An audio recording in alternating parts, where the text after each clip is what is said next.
संस्कारों का यह हमारा जो व्याख्यान चल रहा है उसका हम आज का व्याख्यान प्रारंभ करते हैं मंगलाचरण से।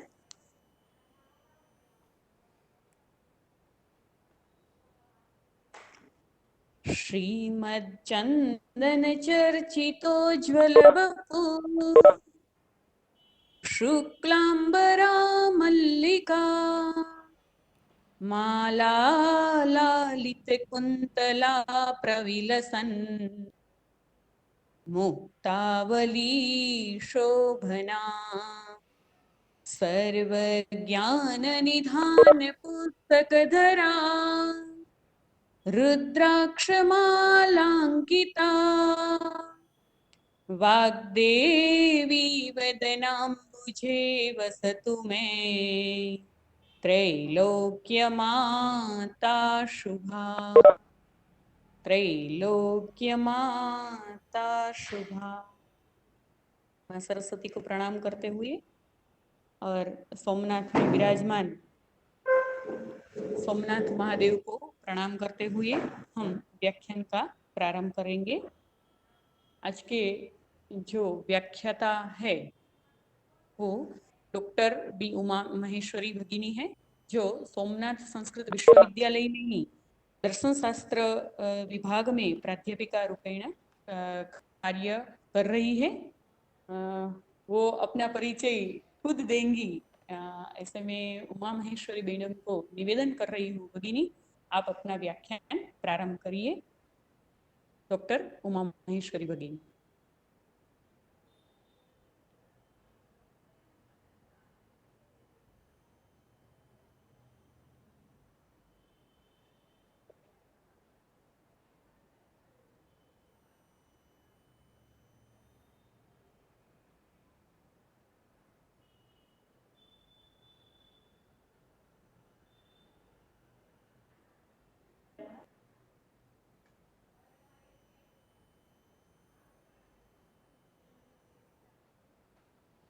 भगिनी म्यूट।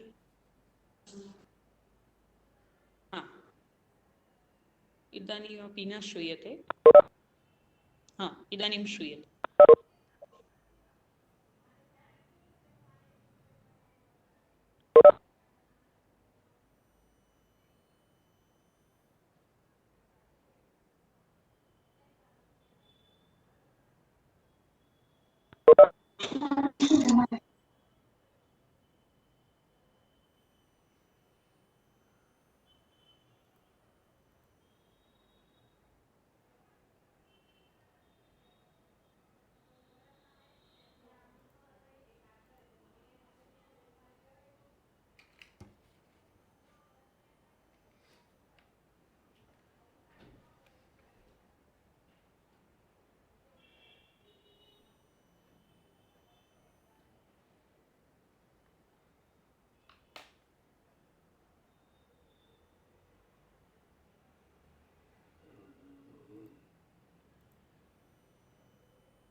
अधुना श्रूयते?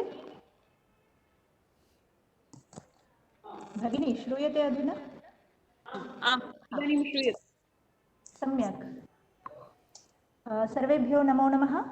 सभी को मेरा नमस्कार। मैं डॉक्टर उमा महेश्वरी, मैं श्री सोमनाथ संस्कृत यूनिवर्सिटी में दर्शन विभाग में न्याय दर्शन के प्राध्यापिका हूँ। आवाज़ आ रही है? ओके जी हाँ। इस शॉर्ट टर्म कोर्स में भाग ग्रहण किए हैं आप सभी ने, इसलिए आप सभी को इस क्लास में आने के लिए हार्दिक स्वागत कहती हूँ। और इस कार्यक्रम का जो संयोजक है डॉक्टर पंकज रावल जी तथा आशाबेन माढ़क, इन दोनों के लिए भी मैं बहुत बहुत धन्यवाद के साथ साथ स्वागत करती हूँ, क्योंकि ये व्याख्यान आज मेरे द्वारा करने के लिए उन्होंने एक मौका मेरे लिए दिया है, इसलिए उन दोनों के लिए संयोजकों के लिए मैं धन्यवाद ज्ञापन करती हूँ। आप सभी को मेरी आवाज़ अच्छे से आ रही है ऐसा मैं सोच सकती हूँ। कोई आप बोले आवाज़ आ रही है? जी अच्छी तरह आ रही है। अच्छी तरह आ रही है। ओके, धन्यवाद। ललित भाई, धन्यवाद। श्रूयते। रिकार्डिंग् करणीयं, ततः पूर्वं शेर् करणीयम् अस्ति, तत् कृत्वा अनन्तरं करोमि। एकनिमेषः।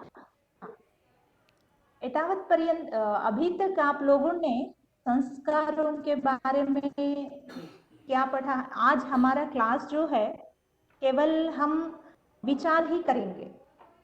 इसमें कुछ मैं नया आपको कहने वाली हूँ, मैं कुछ पढ़ाऊंगी, आप केवल ऐसा लिखते जाएंगे, केवल सुनते जाएंगे, इस प्रकार से बिल्कुल हमारा क्लास नहीं होगा। मैम आप हम म्यूट एकदम हैं। अच्छे से प्रश्न करते हुए, विचार करते हुए ही आगे जाएंगे। Okay, ready? हम केवल जी इसमें विचार ही करेंगे, क्योंकि हमारा ये शॉर्ट टर्म कोर्स जो है संस्कार के ऊपर जो रखा गया है।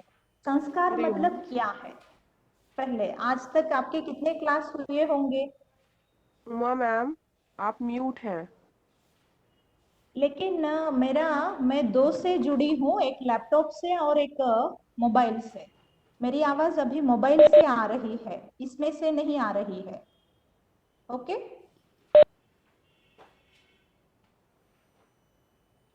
आ रही है आपकी आवाज। आवाज आ रही है ना? हाँ, ठीक। और आपको नहीं आ रही है, शायद नेटवर्क का प्रॉब्लम हो सकता है। स्क्रीन का कैसे हो रहा है cancel?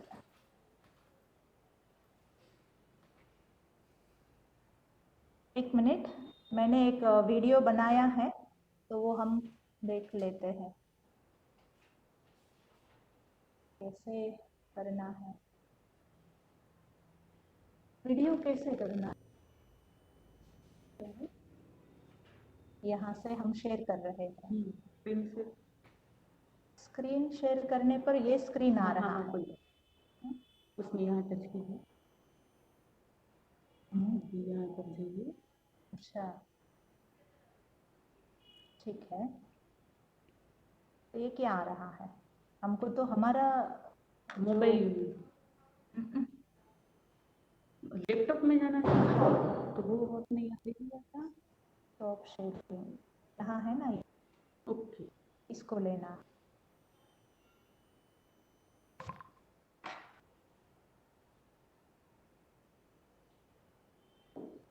Optimise for text application window Chrome tab अत्र गच्छतु।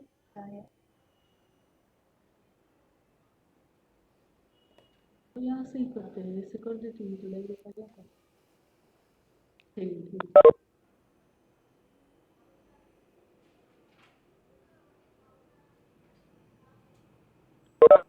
प्रथम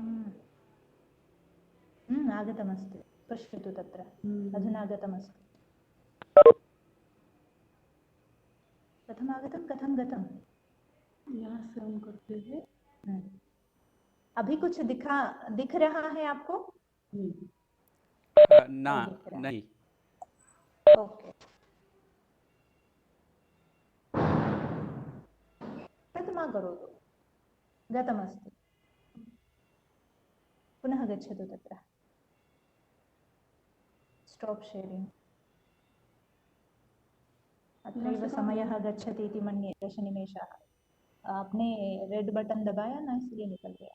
एक निमेषः। अत्र मया पीपीटी निर्मितमस्ति, सॉरी, पीपीटी मैंने अधुना आगच्छति, धन्यवादः।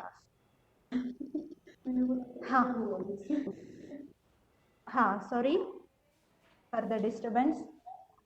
अभी तक आपने संस्कारों के बारे में जो पढ़ा है, क्या क्या आपने संस्कार के बारे में जाना है? थोड़ा सा हम विचार करते हुए ही हमारा क्लास को शुरू करते हैं। संस्कार किसे कहते हैं? कोई मुझे एक बताए। किसी के गुण में किसी का गुण आदान करना और उसका दोष निकालना। जैसे कि सुवर्ण मिश्रित होता है तो उसमें से हाँ, उसका वो निकला जाए तो प्योर सुवर्ण बचता है, ऐसा। ओके, तो मिश्रित से शुद्ध करके उनको निकालने को हम संस्कार कहते हैं, है ना। बहुत बढ़िया आपने कहा है, सही बात है, गुण को निकालना संस्कार कहते हैं। और मुख्य हमारा जो शॉर्ट टर्म कोर्स है उसका मुख्य टॉपिक क्या है? संस्कारों का मानव जीवन पर प्रभाव, है ना, संस्कारों का मानव जीवन के ऊपर प्रभाव, है ना। तो कैसे सच में ये संस्कार मानव जीवन के ऊपर प्रभाव करते हैं?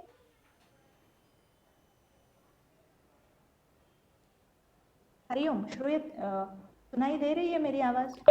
हाँ जी, हाँ जी। हाँ, सच में क्या संस्कारों का प्रभाव हमारे जीवन के ऊपर होता है? जी। कितना हो सकता है, कुछ परसेंट में? हाँ जी मैडम, 100% भी हो सकता है। जी मैडम, सॉरी। 100% भी हो सकता है। 100% भी हो सकता है, एकदम सही कहा है आपने। तो इन संस्कारों की आवश्यकता बहुत है ना।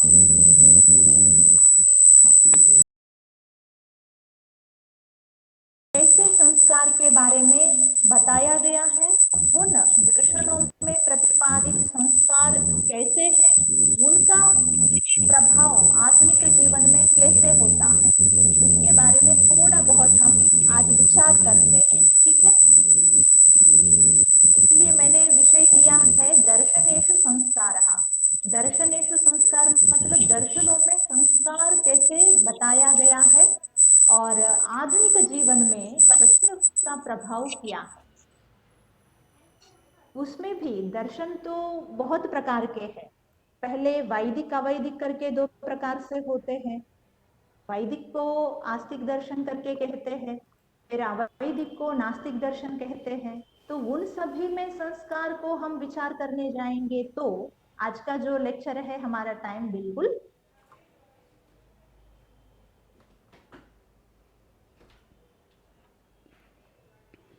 केवल हम एक दर्शन का, न्याय दर्शन में संस्कार के बारे में कैसे बताया गया है और उसका मानव जीवन के ऊपर कैसा प्रभाव है, इस विषय के ऊपर आज हम चर्चा करेंगे। ओके, तो चलते हैं। पहले क्या क्या हम चर्चा करेंगे? उपोद्घात मतलब संस्कार शब्द कैसे उत्पन्न हुआ है, फिर संस्कार शब्द का निर्वचन कहाँ पर कैसा बताया है, मतलब डिक्शनरीज में कैसा बताया गया है, निघंटुओं में, वेद के निघंटुओं में कैसे बताया गया है, स्मृतियों में कैसे बताया गया है, फिर पुराणों में कैसे बताया गया है, ये सब हम संस्कार शब्द निर्वचन में थोड़ा विचार करेंगे। फिर सामान्य संस्कार शब्द का मतलब, संस्कार शब्द तो पढ़े लिखे लोग ही यूज करते हैं ऐसा नहीं है, सभी लोग संस्कार शब्द का प्रयोग करते हैं।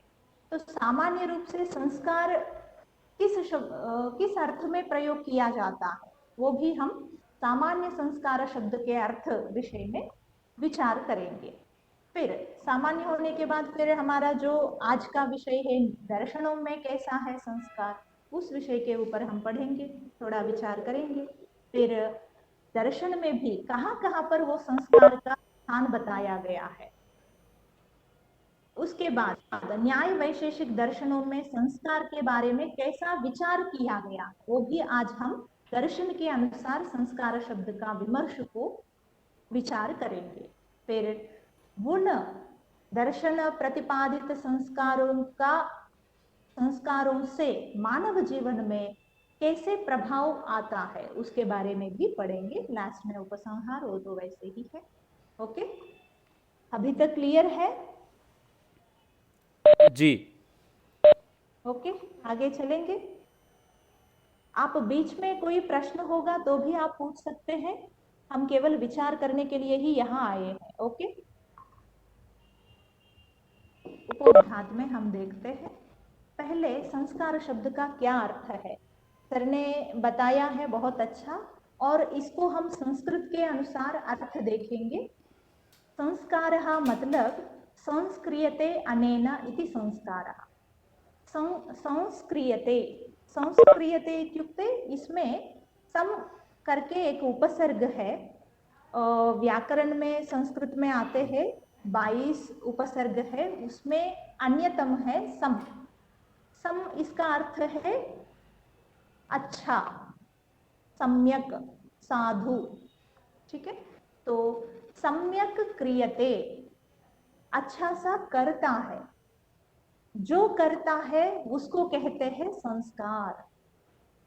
ओके, संस्क्रियते अनेना, सम्यक क्रियते, अच्छे से किया जाता है जिनके द्वारा, उसी को कहते हैं हम संस्कार करके।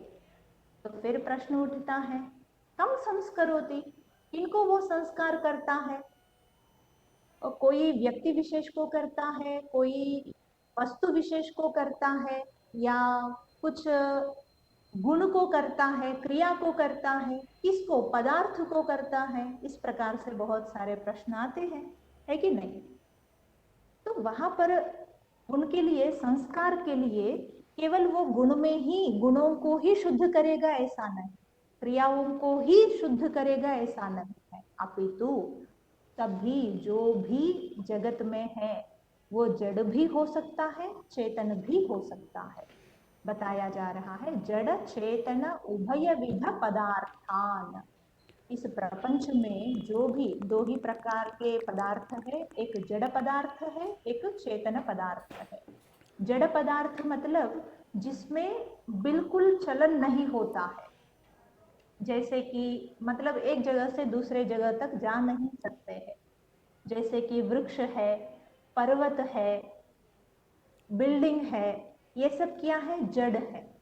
तो गुण को भी संस्कार कर सकते हैं हम, और चेतन को भी, मतलब चेतन मतलब जो चलन वाले हैं, मनुष्य है, पक्षी है, जो भी, कंप्यूटर है वो भी, मतलब उसमें प्राण है, बिजली, तो उसको भी संस्कार किया जाता है। तो संस्कार कहाँ पर होता है, जड़ चेतन दोनों में ही संस्कार किया जा सकता है। और संस्कार सम्यक करणम, अच्छा सा करना, वो करने के लिए जो साधन है वही संस्कार है। ओके, श्रूयते, अवगच्छन्, सुनाई दे रहा है? जी जी भगिनी। समझ में आया है यहाँ तक?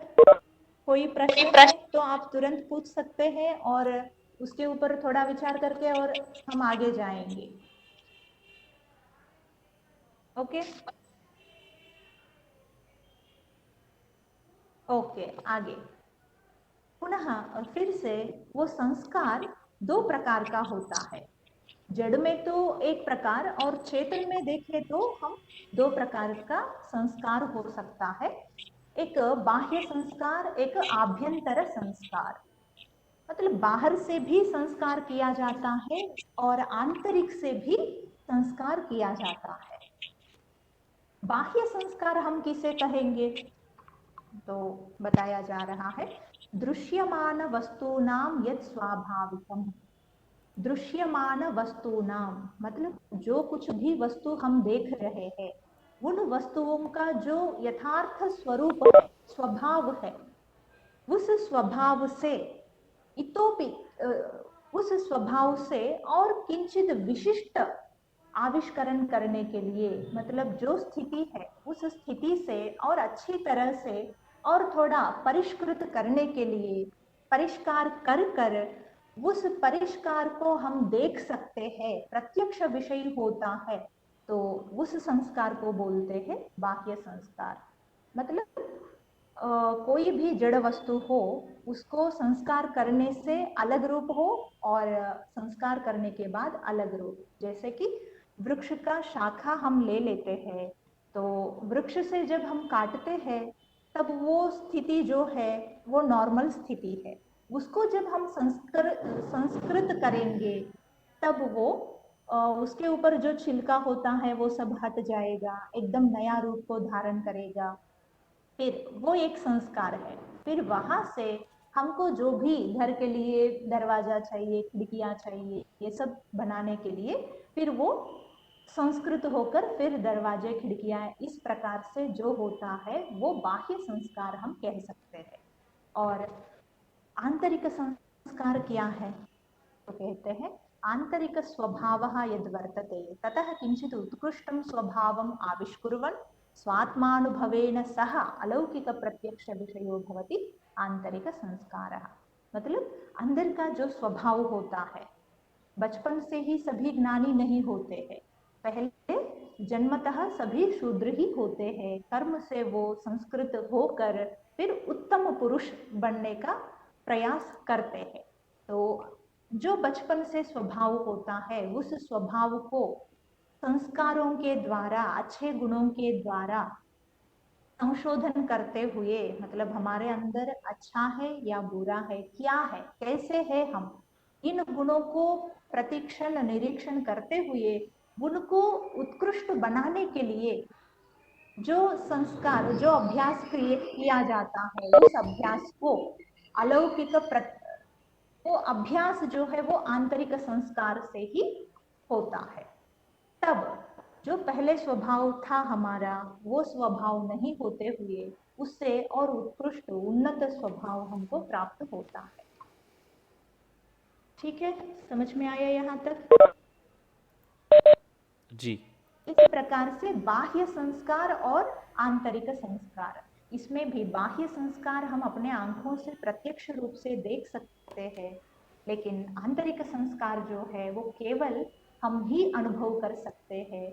हमारे अनुभव के द्वारा हम जब आंतरिक संस्कार बदल जाता है तब उस संस्कार के साथ साथ हमारे क्रियाएं बदल जाती है, फिर गुण भी बदल जाते हैं, व्यक्तित्व बदल जाता है, शैली बदल जाती है। उसके द्वारा फिर दूसरे भी समझ सकते हैं कि हाँ ये एकदम संस्कृत है, मतलब संस्कारित है। इस प्रकार से वो भी अनुभव कर सकते हैं, लेकिन उससे पहले हमको अनुभव होगा। इसी के साथ साथ आत्मानुभवेन सहा, जब उत्कृष्ट संस्कार को हम प्राप्त करते हैं तो जिसका रूप नहीं है, रंग नहीं है, वैसा आत्मा को भी हम प्रत्यक्ष कर सकते हैं, वो उत्कृष्ट संस्कार कहा जाता है। ओके, ज्यादा हो रहा है तो थोड़ा बता देना, फिर हम कम कर सकते हैं। हमारा तीसरा विषय है संस्कार शब्द का निर्वचन। क्या है संस्कार शब्द की व्युत्पत्ति? तो मैंने थोड़ा बहुत पहले बताया था, सम उपसर्ग पूर्वक उपसर्ग है, उसके बाद कृ धातु है। ये पहले मैंने नहीं बताया था, यहाँ पर हम स्पष्ट कर लेते हैं। संस्कृत शब्द जो है, संस्कार शब्द जो है, सम उपसर्ग से कृ धातु के सामने सम उपसर्ग जुड़कर घई प्रत्यय होने पर संस्कार शब्द की उत्पत्ति होती है। क्या है इसका अर्थ? तो निघंटुओं में बताया गया है प्रतियत्नः।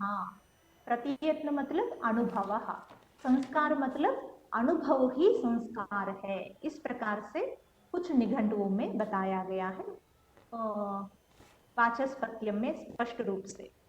और धार्मिक कृत्य भेदः, धार्मिक क्रिया, धार्मिक कर्म जो भी हम करते हैं उन धार्मिक कर्मों का भेद ही संस्कार है।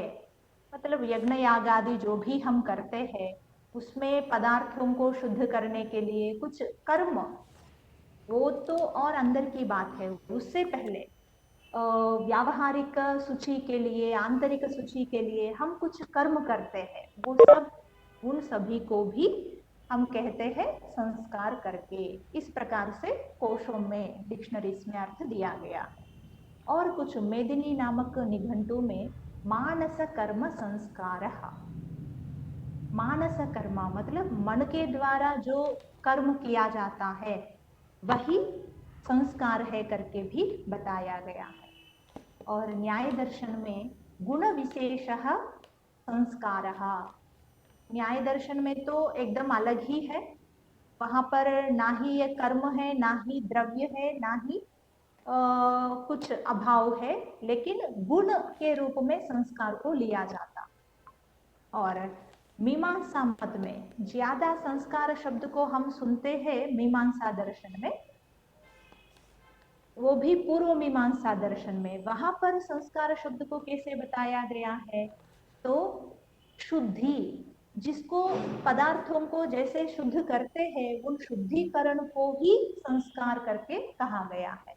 जैसे कि यज्ञ यागादि में पुरोडाश पुरोडाश बनाने के लिए पहले तंडुल को लाते हैं।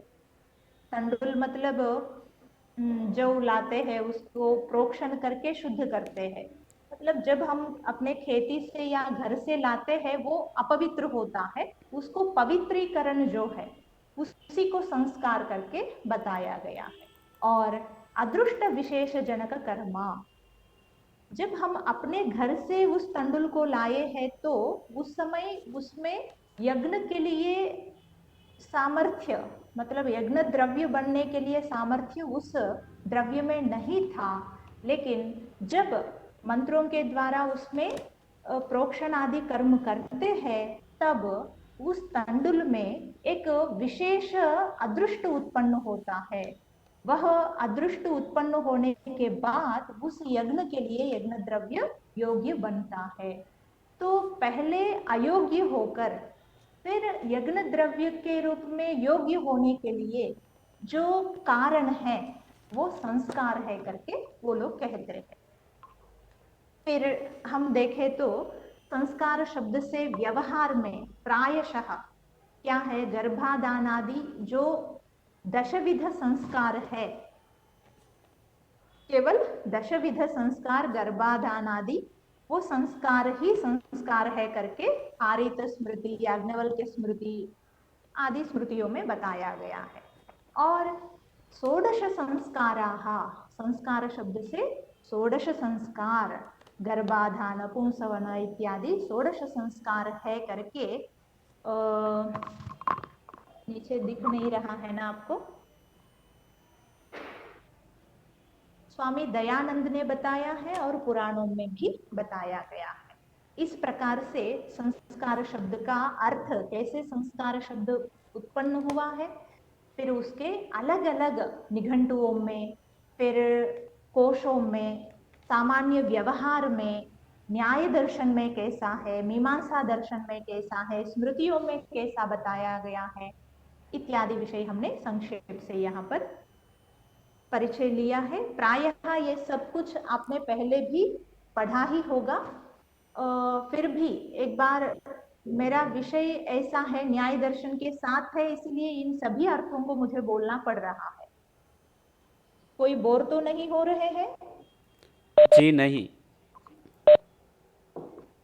ओके। और समझ में आ रहा है? हाँ जी। भगिनी। चिंता नास्ति खलु। संस्कृतम् अवगच्छन्ति अत्र? संस्कृत किसी को मालूम है? मतलब संस्कृत के भी स्टूडेंट्स हम संस्कृत वाक्य अभ्यास का भी कोर्स जो संस्कृत अभी सोमनाथ के द्वारा चलाया जा रहा है उसमें हम भी है पार्टिसिपेंट्स, तो थोड़ा आता है। ओके ओके, इसका मतलब संस्कृत के भी है, कभी कभी बीच में संस्कृत आने से कोई दिक्कत नहीं है ना? आम महोदया, अहम संस्कृत विद्यार्थिनी। एवं धारा? हाँ, Sardar Patel university Vallabh Vidyanagar. Okay okay, धन्यवादः। हम किंचित जानामि। कोई दिक्कत नहीं। हाँ, संस्कृतं जानाति भवती, धन्यवादः। प्रीति जानी। ओके, ठीक है। तो अभी तक हमने संस्कार शब्द का निर्वचन पढ़ लिया। अभी संस्कार शब्द का अर्थ समझते हैं। संस्कार मतलब क्या है? संस्कार मतलब वही है जो परिशोधन करते हैं। परितः शोधनम मतलब हर प्रकार से हम शोध करते हैं, कैसा है कैसा नहीं है, कैसा हो सकता है कैसा नहीं होना चाहिए, इस प्रकार का परिशोधन जो है वही संस्कार है। और संस्करण मतलब जो पूर्व रूप था उससे थोड़ा अच्छे से अलग से रूप बनाना, उसको भी संस्कार ही बोलते हैं। परिमार्जनम मतलब इसका भी वही अर्थ है। संस्कृत में बहुत सारे अर्थ होते हैं, शब्द होते हैं, लेकिन अर्थ एक ही होता है। शब्द अनेक होने के कारण ही हमको संस्कृत कठिन जैसा भी लगता है। वस्तुतः अर्थ भिन्न नहीं होता है, लेकिन शब्द देखें तो बहुत सारे शब्द होते हैं, है ना? सही है ना? गच्छति मतलब जाने के क्रिया के लिए कितने सारे धातु हैं, बहुत सारे शब्द हैं, लेकिन उन सभी शब्दों का, धातुओं का अर्थ एक ही है, गमन, जाना। इसी प्रकार से परिशोधनम, संस्करणम, परिष्करणम, परिमार्जनम, ये सब कुछ संस्कार शब्द को ही अर्थबोध कराते हैं। फिर शौचम, शौचम इत्युक्ते शुचिता, शुभ्रता। तस्य शुभ्र, किसका शुभ्र, शुद्ध किनका है? तो बोल रहे कि शरीर शुद्धि, शरीर को हम जो शुद्ध करते हैं वही संस्कार है। ठीक है, पहले भी हमने बाह्य में पढ़ा था कि जो जिस वस्तु को हम देखते हैं उनको उस स्थिति से और अच्छे स्थिति तक करना जो है वही बाह्य संस्कार करके, उसमें एक ये भी है शरीर शुद्धि। सुबह सुबह उठकर जब तक हम शरीर शुद्ध नहीं करेंगे तब तक कोई भी काम नहीं करते हैं। तो पहले हम शरीर का संस्कार करते हैं, फिर बाद में भगवान के सामने बैठकर मानसिक शुद्धि भी हम करते हैं, वो आंतरिक शुद्धि। यहाँ पर संस्कार का और अर्थ बताया जा रहा है, मानसी शिक्षा, मानसिक शिक्षा या वर्तते, मतलब मन संबंधी जो ज्ञान है, क्या करना है क्या नहीं करना है, कैसा है कैसा नहीं है, विवेक, वो भी एक संस्कार ही है। ठीक है, शिक्षा संगत्यादीनाम प्रभाव, हम हमारे साथ जो लोग होते हैं उनके साथ रहने पर भी बहुत सारे संस्कार हमको आते हैं। सत्संगति हो तो अच्छे से सद्गुण आते हैं, वो भी एक संस्कार है। और दुर्जनों के साथ हमारा, ऐसा हम दुर्जन किसी को बोल नहीं सकते हैं, लेकिन सज्जन के सिवाय जो भी लोग हैं उनके साथ यदि हमारा दोस्ती है तो वहां पर भी संस्कार है।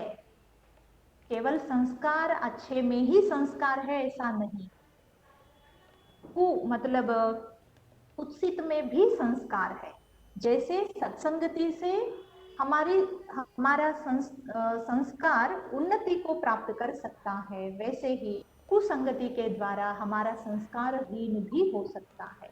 इसलिए शिक्षा संगति के द्वारा भी जो प्रभाव होता है वो भी संस्कार शब्दार्थ को कहता है। और ज्यादा दर्शनों में हम देखेंगे तो संस्कार शब्द मुख्य रूप से पूर्व जन्म वासना के रूप में बताया जाता है। पूर्व जन्म वासना मतलब, यहाँ पर एक उदाहरण मैं कहना चाहती हूँ। पूर्व जन्म वासना क्या है? पूर्व जन्म वासना, हमारा जन्म इसी जन्म से शुरू हुआ है ऐसा कह सकते हैं कोई? नहीं, हम पूर्व में थे। हाँ, क्या प्रमाण है पूर्व में हम थे इसमें? क्योंकि हमारा जो भी आंतरिक डेवलपमेंट है उस हिसाब से व्यक्ति टू व्यक्ति अलग अलग है, उससे पता चलता है कि हम कुछ लेके आए हैं साथ में। व्यक्ति टू व्यक्ति अलग होता है, पर्सन तो टू, उसमें कैसे? मतलब एक ही घर में या दो संतान है तो एक मतलब संस्कारी हो सकता है और दूसरा इतना संस्कारी नहीं भी हो सकता है। इससे पता चलता है कि माता के गर्भ में आते तो सूक्ष्म शरीर के साथ आते हैं। ओके, हाँ, मतलब संस्कार के द्वारा पता चलता है कि एक का संस्कार अच्छा है, एक का संस्कार अच्छा नहीं होने से इसका कारण हम पूर्वजन्म को कल्पना करते हैं। बहुत बढ़िया। यदि दोनों का ही संस्कार एक जैसा है तो भी संस्कार ही पूर्वजन्म का संस्कार पता हो सकता है या नहीं? हो सकता है। हो सकता है। ओके, बहुत बढ़िया है, सही बात है। पूर्व जन्म वासना को, मतलब पूर्व जन्म संस्कारों को लेकर ही इस जन्म में हम कैसे होना है, मतलब मनुष्य के रूप में उत्पन्न होना है, वो भी स्त्री के रूप में या पुरुष के रूप में, इन सभी का भी कारण हमारा पूर्व जन्म होता है।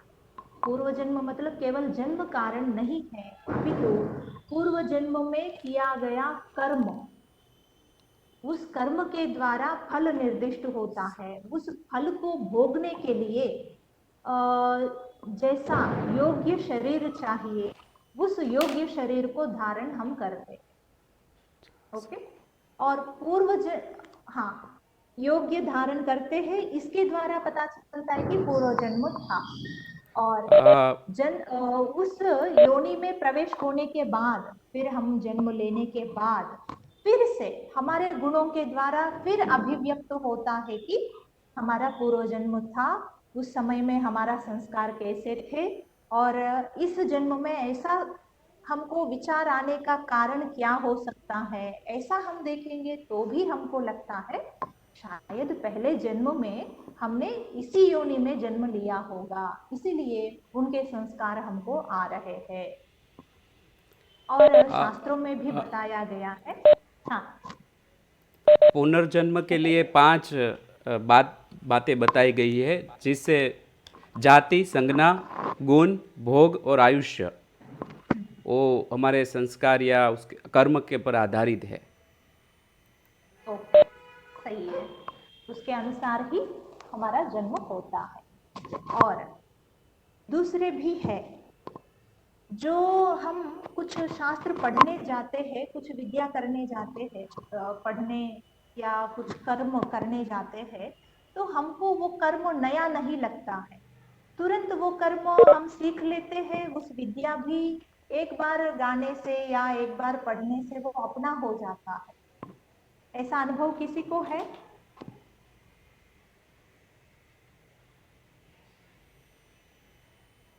कुछ लोग बाय बर्थ ही, मतलब बाय बर्थ नहीं कह सकते हैं, जब से बोलना शुरू करते हैं, जैसे ही कुछ बच्चे कुछ कंप्यूटर बनाने में, कंप्यूटर को तुरंत तुरंत टाइप करने में, कुछ ऐसा करने में, या तो कुछ अच्छे से संस्कृत पढ़ने में, मैथमेटिक्स करने में बहुत प्रसिद्ध होते हैं। तो कैसे, वो तो कभी पढ़ा ही नहीं है इस जन्म के अनुसार, तो भी वो उस विद्या में आगे होते हैं। तो इसके लिए भी हम कह सकते हैं कि पूर्व जन्म कुछ था, उसमें वो प्रवीण हुआ होगा, इसीलिए इस जन्म में उनको वो कंटिन्यू हुआ है। उसके लिए शास्त्रों में कहा जाता है, पूर्व जन्मनि या विद्या, पूर्व जन्मनि यत् धनम, पूर्व जन्मनि यत् पुण्यम, अग्रे धावति धावति। पूर्व जन्म में जो विद्या हमने आर्जन किया है, वो विद्या हम पढ़ लिए, खत्म हो गया, उस शरीर को छोड़ दिए, तो वो विद्या वहां तक खत्म नहीं होती है।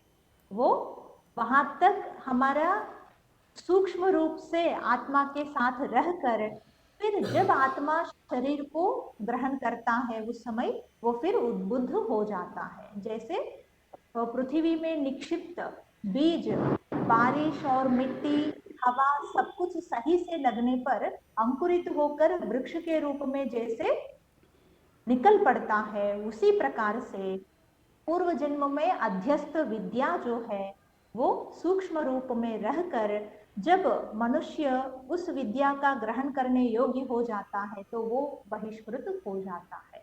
और ऐसे ही पूर्व जन्मनि या विद्या तो हो गया, पूर्व जन्मनि यत् कर्म, पूर्व जन्मनि या विद्या, पूर्व जन्मनि यत् धनम, सॉरी द्वितीयमस्ति धनम। मतलब कुछ लोग अत्यंत उन्नत कुटुंब में जन्म लेते हैं, कुछ लोग अत्यंत गरीब के घर में जन्म लेते हैं। इसका भी क्या कारण है?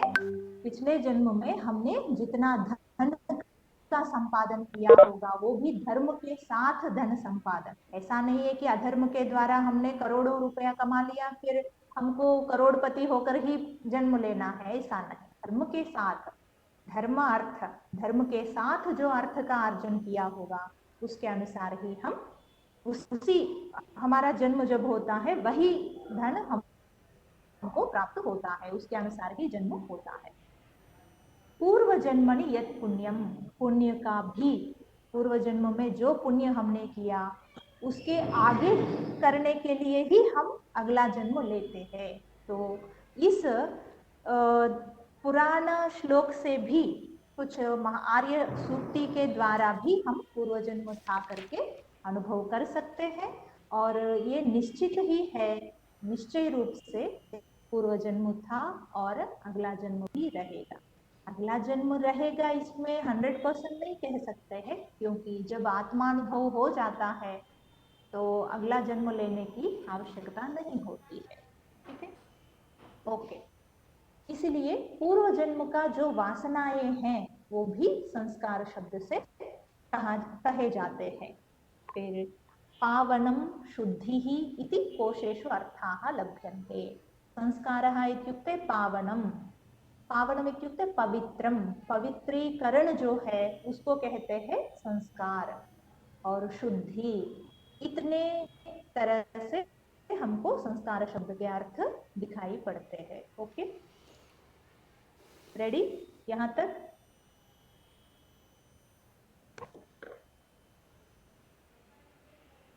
हम आगे चलते हैं। सामान्य संस्कार शब्दार्थ। सामान्य रूप से क्या है संस्कार शब्द का अर्थ? ये कहीं से मैंने नहीं लिया है, केवल मुझे जो लगे है और यथार्थ मुझे विचार आए हैं वो है।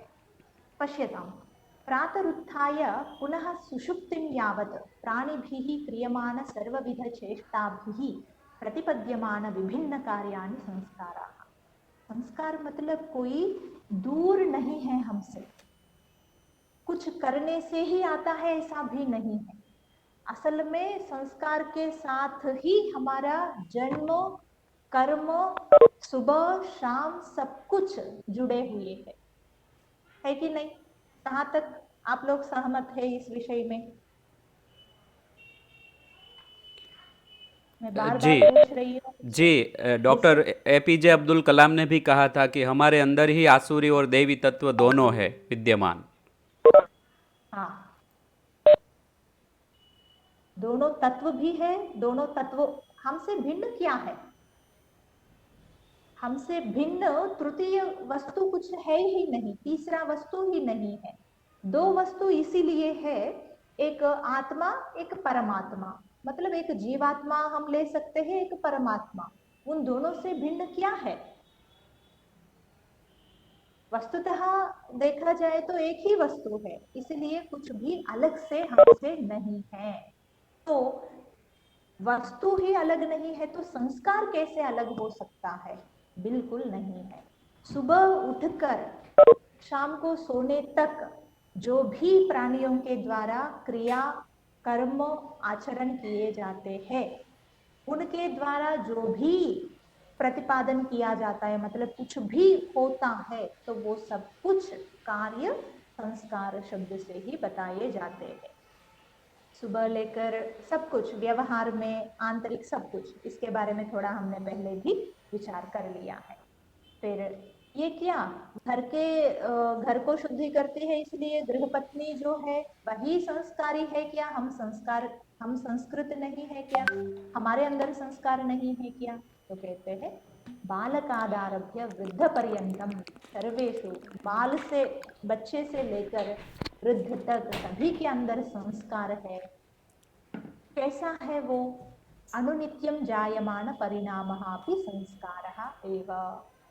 बच्चे से लेकर बड़े तक जो भी उनके शरीर में हो सकता है, उनके बुद्धि में हो सकता है, उनके इंद्रियों में हो सकता है, उनके आलोचना मतलब सोचने की विचारों में कहीं भी जो भी नए नए परिमाण आते रहते हैं, वो सब कुछ संस्कार शब्द से ही ग्राह्य है। ओके, फिर बुद्धेः परिपक्वतायै विधीयमान कर्माणि सर्वाण्यपि संस्काराः एव। बुद्धि के परिपक्वता के लिए अभी हमारा ये शॉर्ट टर्म कोर्स चल रहा है। ये क्यों रखा गया है? क्या इससे पहले हम लोगों को संस्कार इसका परिचय नहीं था? संस्कार के बारे में हम नहीं जानते थे? ऐसा नहीं है, हम सब कुछ जानते हैं। लेकिन उसको स्मरण कराना पड़ता है और शुद्ध करना पड़ता है। हमारे पास गाड़ी है, लेकिन उसको जब तक हम रोज थोड़ा थोड़ा चलाएंगे नहीं, थोड़ा शुद्ध नहीं करेंगे, तो वो रहकर भी नहीं रहने के बराबर हो जाता है। इसीलिए बुद्धि के लिए जो भी परिपक्वता के लिए ऐसे कार्यक्रम किए जाते हैं, ये भी एक संस्कार ही है। संस्कार को उद्बोधन करने के लिए ये ऐसे कार्यक्रम है। पुनः अनुभूत विषयानां पुनः पुनः स्मरणमपि संस्कारः एव। जो कुछ भी बचपन से लेकर बुढ़ापा तक जो कुछ भी हम विषयों को अनुभव करते हैं, उन सभी विषयों का हम कभी बनारस गए होंगे, काशी क्षेत्र, गुजरात में रहते हैं, तो काशी यात्रा हर बार नहीं हो सकता है, कभी एक बार हमने अनुभव किया होगा। लेकिन जब भी काशी नामक नाम सुनेंगे, तब हम क्या करते हैं? काशी का स्मरण करते हैं। तो ये स्मरण भी एक संस्कार ही है। ये संस्कार हमसे भिन्न बिल्कुल नहीं है। और सर्व प्राणिषु आत्मवत भावना भी संस्कार एव। ये सब सामान्य संस्कार के शब्द के अर्थ हम समझ रहे हैं, ये कुछ हमसे बिल्कुल भिन्न नहीं। सर्व प्राणियों में आत्म की मतलब मैं जैसी हूं वैसे ही वो प्राणी भी है। मुझसे भिन्न प्राणी होते हुए भी उनके अंदर जो आत्मा है वो मेरे आत्मा से भिन्न नहीं है, ये भावना भी संस्कार ही है। और मूल वस्तुनः रूपांतराण्यपि संस्काराः एव।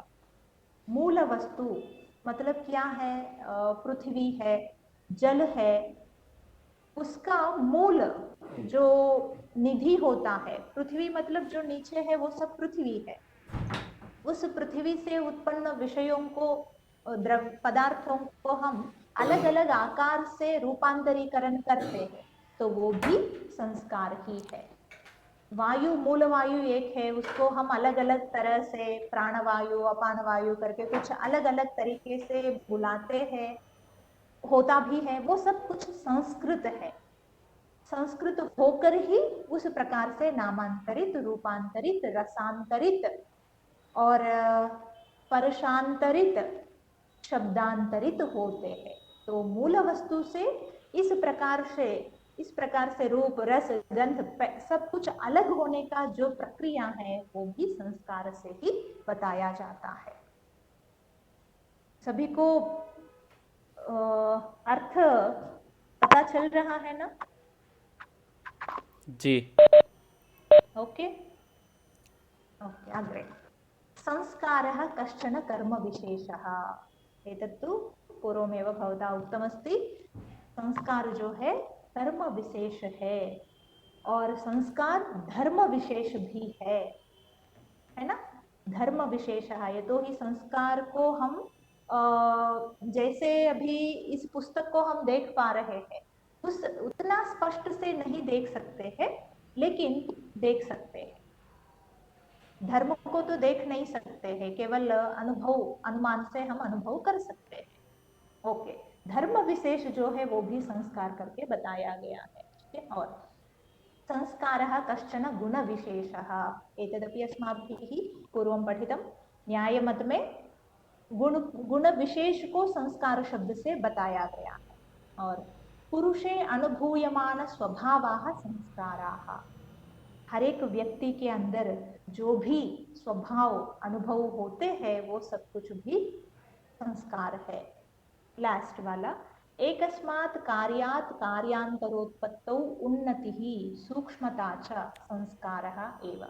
मतलब एक कार्य से दूसरे कार्य बनने पर, होने पर जो उन्नति होती है, उत्कृष्टता होती है और सूक्ष्मता होती है, वो भी संस्कार ही है। इसका उदाहरण मैंने सोचा है एक टीवी का। पहले टीवी बहुत बड़ा बड़ा होता था, लेकिन उसको संस्कृत करके क्या किया है? एकदम पतली टीवी बन गई है, सूक्ष्म बन गई है, तो वो भी उसका कारण क्या है? संस्करित करना। एतावत पर्यंतम अभी तक हमने सामान्य में व्यवहार में कैसे संस्कार शब्द का हम अर्थ प्रयोग करते हैं, देखते हैं, सुने हैं, वो सब हमने समझा है। अभी न्याय दर्शन में कैसा है वो संस्कार शब्द, वो थोड़ा विचार कर लेते हैं। न्याय दर्शन में संस्कार जो है क्या है करके हमने अभी तक बताया था, 2 बार आया था इसी स्लाइड्स में। न्याय दर्शन में संस्कार गुण विशेष के रूप में बताया गया है। तो कैसे, यहाँ पर फिर से स्पष्ट रूप से बताया, पदार्थांतर्गत चतुर्विंशति गुणेषु अन्यतमोऽयं संस्काराख्य गुणः। न्याय दर्शन में 7 पदार्थ है, उसमें द्वितीय पदार्थ है गुण। वो गुण जो है 24 प्रकार के हैं। उस 24 प्रकारों में संस्कार जो है अंतिम गुण है। संस्कार अंतिम गुण है, गुण के रूप में वहां पर बताया गया है। तो क्या है उसका लक्षण, कहाँ पर वो गुण रहता है? तो लक्षण के रूप में बताया, सामान्य गुण, आत्म विशेष गुण, उभय वृत्ति। ये संस्कार गुण जो है वो सामान्य में भी रहता है, आत्मा में भी रहता है। इस प्रकार से सामान्य गुणों में, आत्म विशेष गुणों में, दोनों में रहते हुए गुणत्व जाति से युक्त जो होता है वही गुण संस्कार है करके लक्षण बताया है। इसमें कोई भी पद हम नहीं बोलते हैं तो वो गुण का लक्षण नहीं होगा। ये न्याय दर्शन का वैशिष्ट्य है, इसके ऊपर हम नहीं जा रहे हैं। और संस्कारत्व जातिमान संस्कार, संस्कार व्यक्ति है, पदार्थ है, मतलब गुण पदार्थ है, तो उसमें संस्कारत्व जाति होता है। तो संस्कारत्व जाति जिसमें होती है वही संस्कार है। ये और शॉर्ट लक्षण है। ओके, बस संस्कारत्व जाति जिसमें होता हो वही संस्कार है। जैसे कि मनुष्यत्व जाति जिसमें होता हो वही मनुष्य, पशुत्व जिसमें होता हो वही पशु। इसी प्रकार संस्कारत्व जाति जिसमें होता हो वही संस्कार है करके न्याय दर्शन में संस्कार के बारे में बताया। वो संस्कार कितने प्रकार के हैं, अलग अलग स्मृतियों में, पुराणों में हमने अलग अलग संस्कारों को देखा है। यहाँ पर न्याय दर्शन में 3 प्रकार का संस्कार बताया गया है। एकदम शायद इस प्रकार से आपने कहीं सुना नहीं होगा, यही वैशिष्ट्य है दर्शनों का। वो संस्कार वेग नामक से, भावना नामक से, स्थिति स्थापक नाम से 3 प्रकार का संस्कार है। वेग संस्कारः, भावना संस्कारः, स्थिति स्थापक संस्कारः। कठिन लग रहा है? पहली बार सुन रहे हैं, हमने कभी भी ऐसा कहीं नहीं सुना था, इसलिए हाँ, नया लग रहा है। इसलिए एकदम आपके लिए नया ही है और थोड़ा कठिन भी लगेगा, लेकिन बहुत आवश्यक चीज है ये। वेग को संस्कार कहते हैं। देखिए, ये कभी आपने सुना नहीं होगा। ये फिर वेग कहाँ कहाँ पर होता है ये भी स्पष्ट रूप से अणुओं से लेकर ये लोग कहते हैं, कह चुके हैं, उसको हमको केवल समझना है बस। फिर भावना और स्थिति स्थापक क्या है ये सब, ये कहाँ कहाँ पर रहते हैं? तो संस्कार स्थानानि, वेग संस्कार कहाँ पर है?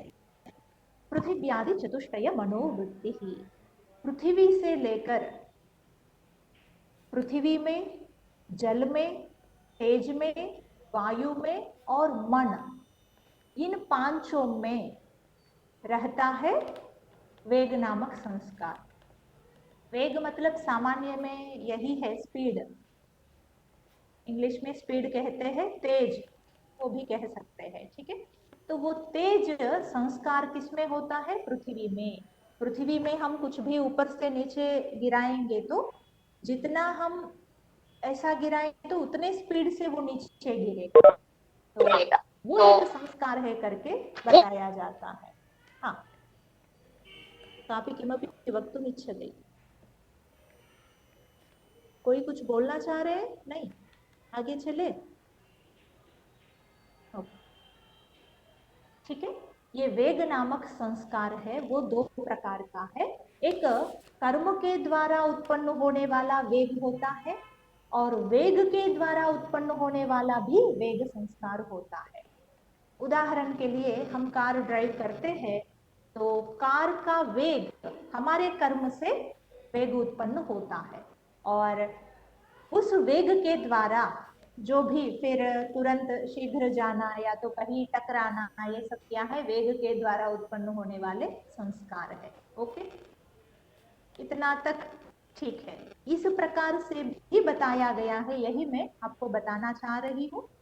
उसमें वो गति हम देखते भी है, जानते भी है, लेकिन उसको केवल ज्ञान तक ही हमने रखा है। उसको क्या कहना है, क्यों उसमें वेग होता है, क्यों वो पृथ्वी कुछ वस्तु छोड़ने पर वो पृथ्वी में ही जाता है, ये कभी आपने सोचा है?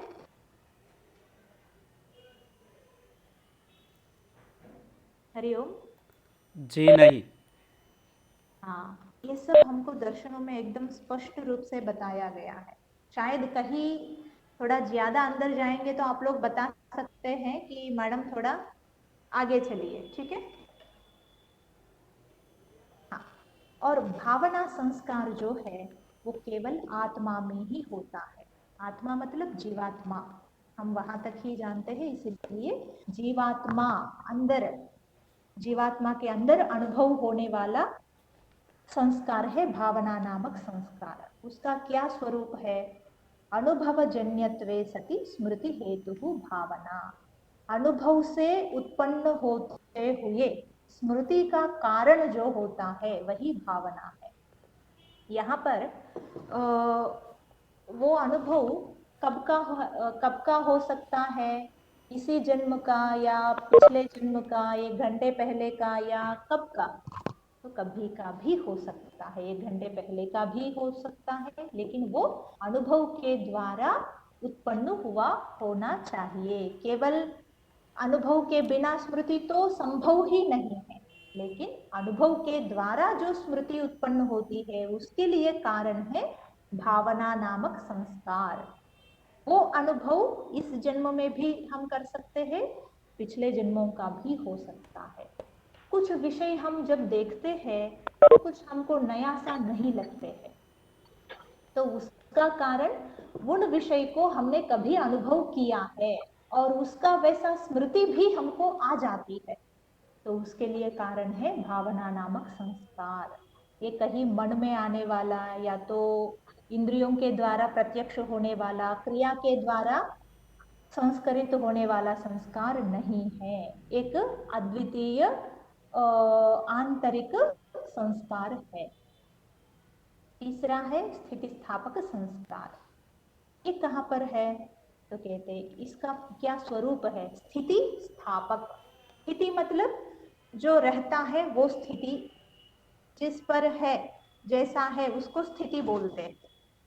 उसको स्थापक मतलब कुछ अलग करके रख देना, वो भी एक संस्कार है। उदाहरण के लिए कुर्सियां हैं, टेबल्स है, ये सब क्या है? कुछ अलग से बने हुए कार्य है, तो इसके लिए कारण क्या है? स्थिति स्थापक संस्कार है। इसकी मूल स्थिति क्या है टेबल्स और कुर्सियों की? पृथ्वी। पृथ्वी से विकृत करके हमने टेबल बनाया है, कुर्सियां बनाया है, फिर खिड़कियां, दरवाजे, सब कुछ हमने बनाया है। तो अन्यथा कृतस्य पुनः तदवस्था आपादकः। अन्यथा कृतस्य, अलग रूप से हमने जो भी वस्तुओं को बनाया है, उन वस्तुओं को फिर से अपने स्थान पर जाने का जो क्रिया है उसी को स्थिति स्थापक संस्कार बोलते हैं। वो कहाँ पर है? कट से लेकर, कट मतलब चटाई इत्यादि, सभी जो भी पृथ्वी के द्वारा उत्पन्न वस्तु है उन सभी में ये संस्कार है। ये सब कुछ संस्कार ही है, कुछ भी भिन्न नहीं है। ओके, कठिन पड़ रहा है या ठीक है?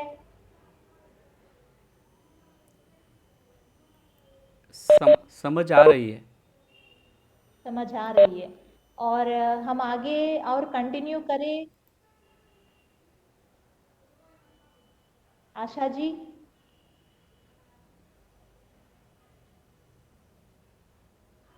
विधीयतां महोदय, जहाँ तक अग्रे न अग्रे विधीयताम्।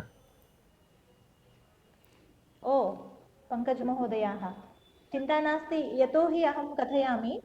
अधुना जी एतावत् पर्यन्तम् अस्माकं स्थितिस्थापकसंस्कारः यावत् जातमस्ति। इतोपि जी अग्रे यद् वर्तते इतोपि किञ्चित् कठिनम् अनुभूयते। अतः ते यदि श्रान्ताः तर्हि तत् कठिनम् अनुभूयते। इतोपि अधिकम् अवशिष्टं वा? एकनिमेषः, यद् वर्तते इति द्रष्टव्यम्। अधुना हा, एवं कुर्मः महोदय। जी एतावत् पर्यन्तम् अत्र संस्थाप्य इतः परं जी यदा आरम्भः, इतोपि एका कक्षा अपि मया स्वीकर्तुं शक्यते। यतोहि जी एतद् यद् वर्तते, पश्यताम्, जी न्यायविषये कथं संस्कारशब्दः उक्तः वर्तते, तदर्थं पुनः नूतनतया यदि कक्षा भवति तर्हि जी इतोपि सम्यक्तया सर्वे अवगन्तुं शक्नुयुः इति अव अहं भावयामि। अवश्यं तथा कुर्वन्तु। एवं हा? जी महोदय, जी अस्तु, धन्यवादः। धन्यवादः। जी, किसी को कोई प्रश्न है, कुछ डाउट है तो आप जिज्ञासा पूछ इदानीं सकते हैं। जिज्ञासा सत्रम्। हाँ, इतना मैं समाधान नहीं कर पाऊंगी लेकिन कोशिश करूंगी।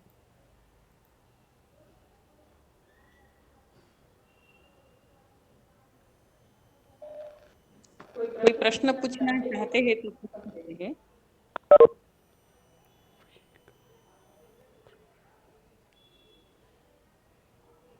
शायद कोई प्रश्न नहीं है ऐसा लगता है। ठीक है महोदया। ओके, धन्यवाद। आप सभी ने बहुत श्रद्धा से सुना है, बहुत क्षमा से, श्रद्धा से नहीं, से आपने सुना है, सहन से सुना है, इसलिए आप सभी को मेरा धन्यवाद। इसमें जो महोदय, भी आपको समझ में आया बस वो सब भगवान के अनुग्रह से, और जो भी कुछ गलत हुआ होगा वो मेरी तरफ से वो गलत हुआ होगा, वो आप यदि कहेंगे तो मैं उसको सुधार भी पाऊंगी। हाँ, बताइए प्रीति जी। वेग संस्कार आपने जो बताया है ना, हम्म वेग पृथ्वी जल तेज वायु और मन, हम्म तो वो वेग मीन्स वो आपने समझाया लेकिन मेरी समझ में नहीं आया। आप मुझे जो थोड़ा ओके, उसके पर प्रकाश डालेंगे आप जरा? जरूर। वेग मतलब यहाँ पर वही जो हम एक पानी को नीचे डालते हैं तो उसमें जो गमन क्रिया होती है ना, हाँ, पानी का वो चलने की गुरुत्वाकर्षण के क्रिया। हाँ, बताइए मैडम। गुरुत्वाकर्षण का जो भाव होता है वो हिसाब से वेग के हिसाब से जो भी ऊपर डालते हैं वो चीज नीचे आती है। गुरुत्वाकर्षण है तो सही, लेकिन वो गुरुत्वाकर्षण, हम कुछ भी वस्तु गिराते हैं तो वो पतन क्रिया जो है ना, हाँ जी, गिरने का जो क्रिया है, हाँ जी। वो क्रिया होने के लिए वो वेग नामक संस्कार कारण होता है। गुरुत्वाकर्षण नीचे पृथ्वी में है तो इसीलिए वो पृथ्वी में ही गिरता है। ओके, तो जल तेज, तेज भी ऐसा है, वायु भी ऐसा है, मन में भी ऐसा। मन के लिए जो स्पष्टता चाहिए ना, वो मुझे मन के लिए चाहिए कि हम लोग ऊपर भी जा सकते हैं, मन से नीचे भी आ सकते हैं। वो रेफरेंस में आपने बोला? नहीं, मन का क्या है, कोई ऐसा पर्टिकुलर स्थान नहीं है। जैसे पृथ्वी के लिए नीचे पृथ्वी है, और जल जो है पृथ्वी से भी नीचे जल है, अग्नि जो है वो ऊपर है, वायु जो है अंतरिक्ष में है, लेकिन मन कहाँ पर है? वो अनुरूप से हर जगह है। इसीलिए मन यही है, ऐसा ही जाना है, ऐसा नहीं है। सभी के गतिविधियां अलग अलग है। पृथ्वी हमेशा नीचे ही, गुरुत्वाकर्षण की वजह से पृथ्वी का जो भी वस्तु है हम गिराते हैं तो वो पृथ्वी को ही जाकर रुकेगा, और जल को हम नीचे गिराएंगे तो वो पृथ्वी में नहीं रहेगा, पृथ्वी से धीरे धीरे होकर अपना जो आशय है, निधि है समुद्र, वहां पर वो पहुंच जाता है। और अग्नि जो है वो नीचे नहीं जाता है, वो ऊपर, उनका जो मूल स्थान है वहां पर वो प्रज्वलित होता रहता है। मेरा कहने का तात्पर्य यही था, पृथ्वी, जल, तेज, वायु, ये चारों में जो जाने की क्रिया है, वो क्रिया में जो स्पीडनेस होता है उसके गति लिए कारण वेग नामक संस्कार। हाँ, और गति मन बराबर, जो पर है, गति हाँ, वेग मन को गति कह सकते हैं। गति गति वो समझ गई, पर मन का जो आपने बोला ना, मन तो बहुत ही मैं फास्ट अभी मन के ये। बारे में वही बोलने जा रही हूँ, रुकिए। हाँ मन जो है ना, वो अणु के रूप में हमारे शरीर में, जहाँ मतलब अभी हम अंगूठे को ऐसा करेंगे तो तुरंत यहाँ पर हमको ज्ञान हो जाता है, और हम तुरंत सोचते हैं कि बनारस कैसा है तो तुरंत वो वहां पहुंच जाता है। इतना स्पीड जो है ना, अभी आप, मैं अभी वेरावल में हूँ, मेरे यूनिवर्सिटी में हूँ, मैं वस्तुतः आंध्र प्रदेश से हूँ। आंध्र प्रदेश हम शरीर रूप से जाना है तो 2 दिन 3 दिन ट्रेन के द्वारा लगता है, लेकिन मन के द्वारा मैं अभी इसी क्षण पर अपना आंध्र प्रदेश पहुंच सकती हूँ, है ना। तो वो पहुंचने का जो कारण है ना, गुण, वो संस्कार है करके इस शास्त्र में बताया गया है। वो कैसे धन्यवाद सीधा ही धन्यवाद। जाना मैं है या ऊपर जाना है, ऐसा कुछ नहीं है। जाने का गति जो गति का कारण है, हाँ, गति का जो कारण है वो कारण वेग नामक संस्कार है। वो संस्कार यदि नहीं रहेगा तो हम जा नहीं पाएंगे। इस प्रकार से। धन्यवाद धन्यवाद। मैं कुछ इसमें ऐड कर सकता हूँ। जी जरूर। मेरे रिसर्च में आया है कि जैसे ये 5 है उसमें से 4 ही क्यों इसमें है, ताकि वो गति सहायक वो तत्व होते हैं, एलिमेंट्स। तो जब हम वो संस्कार के हिसाब से ही हम दौड़ सकते हैं या जा सकते हैं। सही और है। दूसरा है स्थिति सहायक एलिमेंट्स, तो उससे हम रुक सकते हैं, वरना हम रुक नहीं पाते हैं। तो ये बेसिक एलिमेंट्स है, इटर्नल एलिमेंट्स। इसको जब हम जानेंगे तभी हम कैसे चल रहे हैं, कैसे एक वस्तु दूसरे वस्तु के साथ जुड़ रहा है, अलग हो रहा है, ये सब क्रियाएं हम समझेंगे, नहीं तो इसके बिना कुछ विज्ञान है ही नहीं।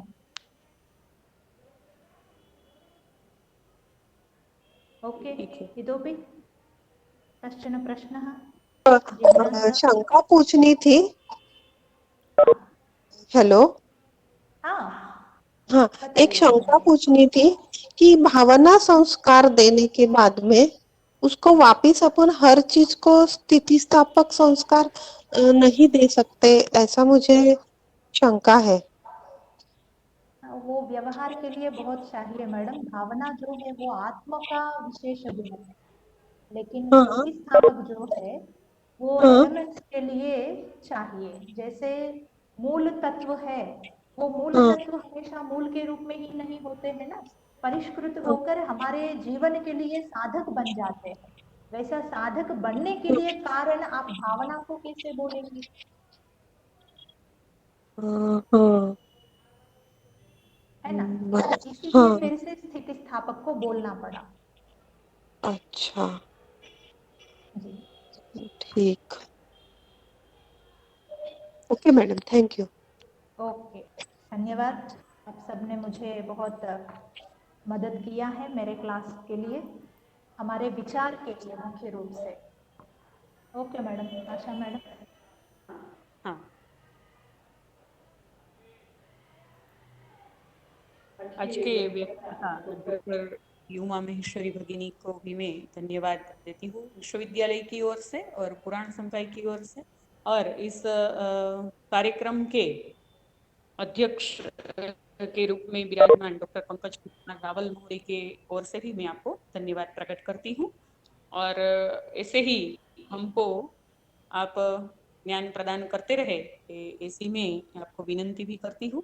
और दूसरा व्याख्यान जल्द ही हम आपको देंगे। ठीक है। एक मिनट, आप इस प्रकार से मुझे एक मौका दिया है, इसके लिए धन्यवाद। और शांति मंत्र के साथ आप खत्म करें। जी भगिनी, पूर्णता मंत्र के साथ हम इस व्याख्यान का पूर्ण करेंगे।